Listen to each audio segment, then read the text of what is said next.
Mas esta geração do capítulo 11 não vence o pecado vem e traz a morte.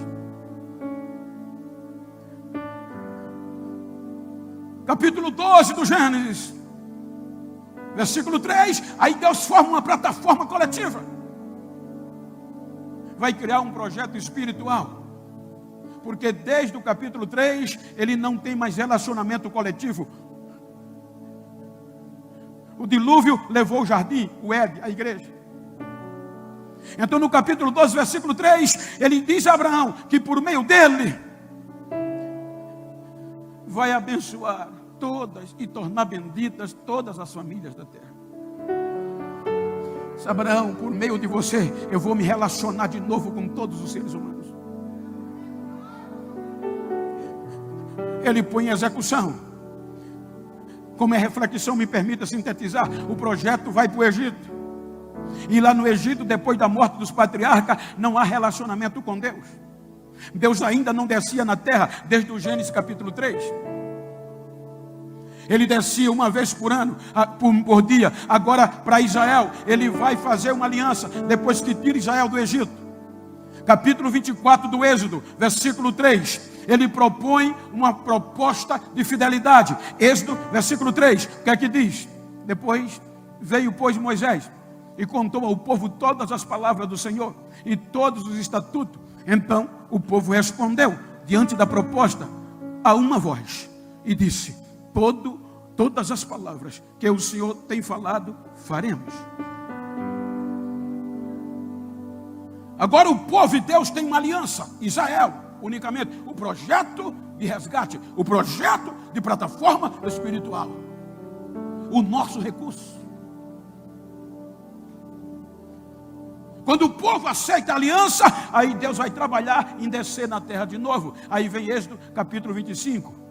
Aí vai Deus trabalhar num lugar para descer na terra. Ele trabalha 15 capítulos para preparar um lugar para descer. E em Êxodo 40, ele termina. Êxodo 40, versículo 33, está escrito que Moisés acabou toda a obra. No versículo 34, o que é que diz? Então a nuvem cobriu a tenda da congregação e a glória do Senhor encheu o tabernáculo.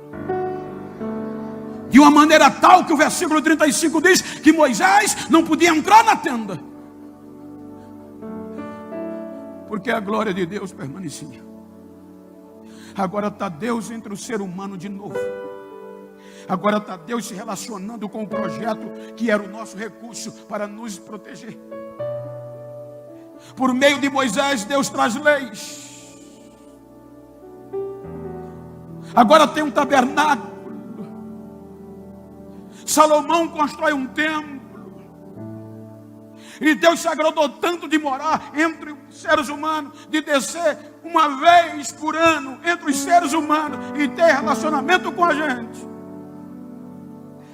que quando Salomão inaugura o templo, segundo as Crônicas 7, 12, disse Deus: Salomão, eu gostei tanto de o que eu vi. Se eu resolver não mandar mais chuva para a terra, se eu resolver dizer aos gafanhotos que coma toda a lavoura da terra, mas se este povo, que se chama pelo meu nome, se humilhar, orar, buscar a minha face, se arrepender dos seus maus caminhos, eu ouvirei a oração que for feita neste lugar, porque os meus ouvidos vão estar abertos e os meus olhos vão estar atentos. Aí Deus ratifica a moradia. Versículo 16, o que é que ele diz? Porque agora escolhi e santifiquei esta casa, para que o meu nome esteja nela perpetuamente, e nela estarão fitos meus olhos e o meu coração todos os dias. Havia uma esperança. Agora a gente tem um recurso, um projeto espiritual que o pecado não vai penetrar. Mas Paulo diz que a lei enfraqueceu e o pecado reina, a morte reina. Romanos 5,14, desde Adão até Moisés. Quer dizer que Israel não resistiu à força do pecado e pecou. E o nosso recurso quando peca Aí de novo, Deus é obrigado, pela força do pecado, justo como Ele é, de se separar da gente de novo. O único recurso, aí diz Jeremias 52, versículo 13, que a morada de Deus entre os homens, Jerusalém. Jeremias 52, 13, Nabuzaradã queimou a casa do Senhor. O pecado fez com que o único lugar que Deus descia uma vez por ano fosse queimado, destruído, e agora não tinha mais relacionamento. O nosso recurso se torna escravo de novo. Vai para o cativeiro, Deus vai buscá-los e diz a ele por meio de Ageu: recomece. Como quem diz, vocês são recursos para eu abençoar todas as famílias. Recomece, que a glória da segunda casa vai ser maior que a primeira.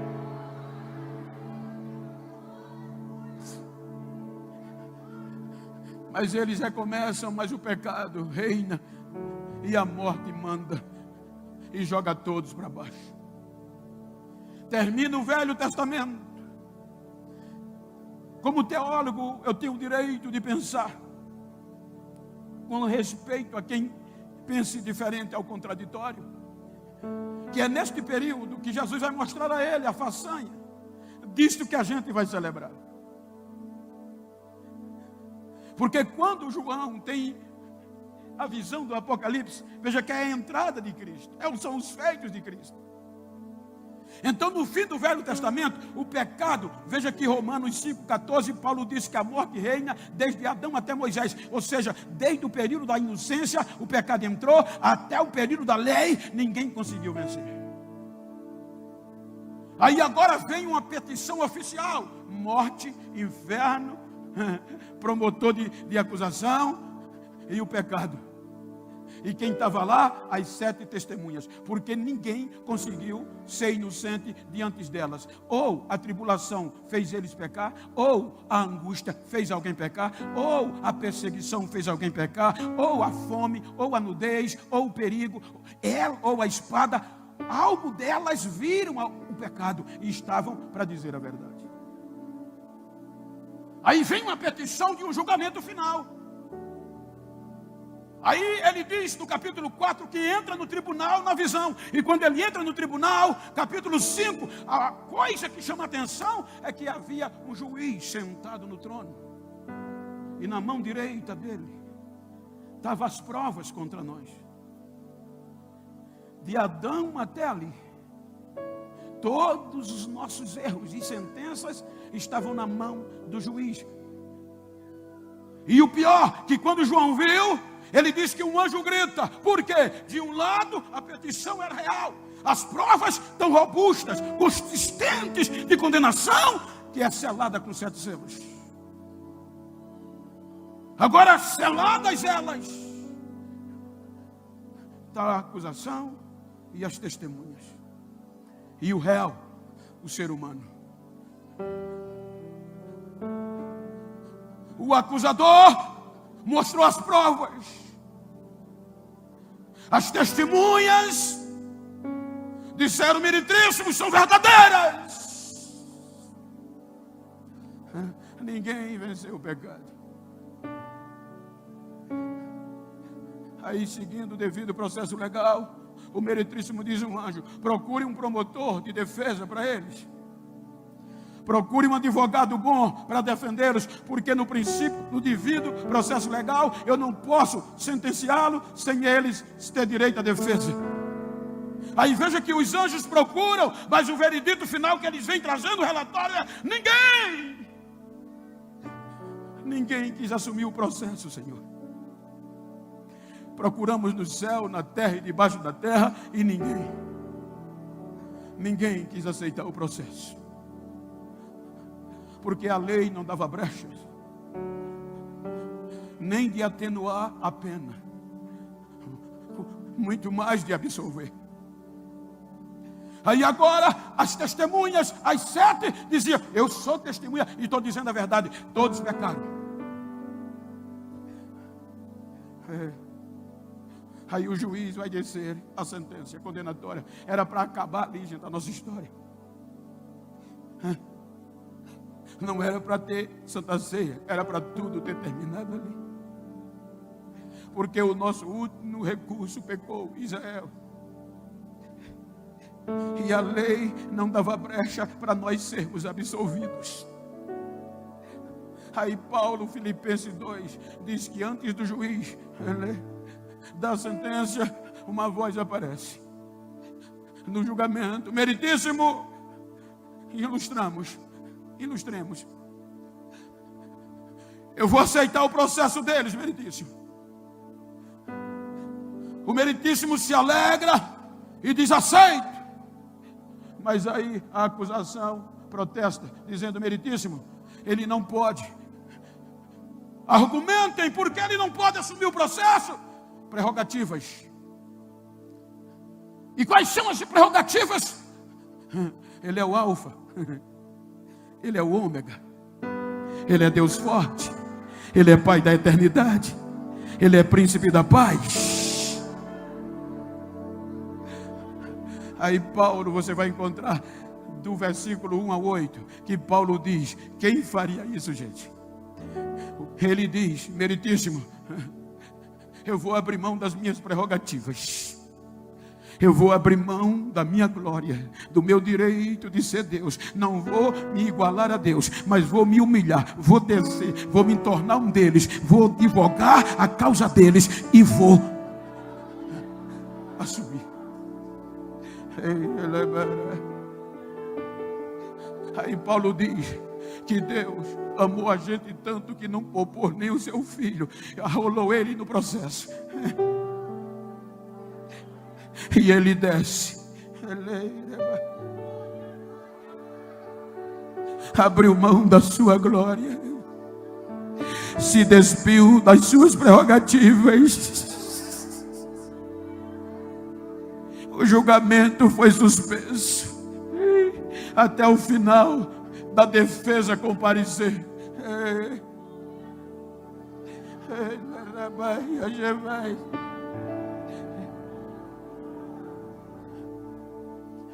Ele desce. Em síntese, primeira coisa, as testemunhas vêm observar. A primeira que vem é a fome. Quando ele sai do batismo, ele é levado 40 dias e 40 noites sem comer. A fome vai observar, ele vai desistir. Satanás vem e diz: transforma estas pedras em pães e mata a tua fome. Ele diz: nem só de pão vive o homem, Satanás, mas de toda palavra que sai da boca de Deus. Ele sai dali, a fome o deixa. Aí vem a perseguição.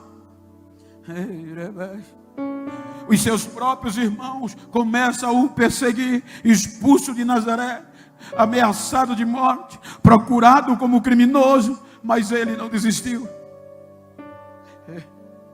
No final da perseguição, vem a angústia, a hora de assumir o processo. Quando ele depara com o nosso processo e vê a gravidade, a dificuldade de nos absolver, ou pelo menos diminuir ou protelar o julgamento, segundo alguns amigos, quando o julgamento, quando o processo não dá brecha ao advogado de pelo menos diminuir a pena, só há um meio: devolver o processo ao cliente, dizer: não aguento, não vou assumir, não quero o seu honorário, não consigo lhe dar absolvição. Então a lei na mão do juiz dizia: não tem como absolver. Aí vem, ele diz: já que eu não quero devolver, eu vou assumir. Aí ele assume. Quando ele se depara com o processo, aí a angústia vem. E a angústia vem de dentro para fora, que ele começa a suar gota de sangue, a ponto de dizer: Pai, se possível for, afasta de mim esse processo. Mas não faça o que eu quero, mas faça a tua vontade. Quando a angústia sai, vem a tribulação, vem a nudez.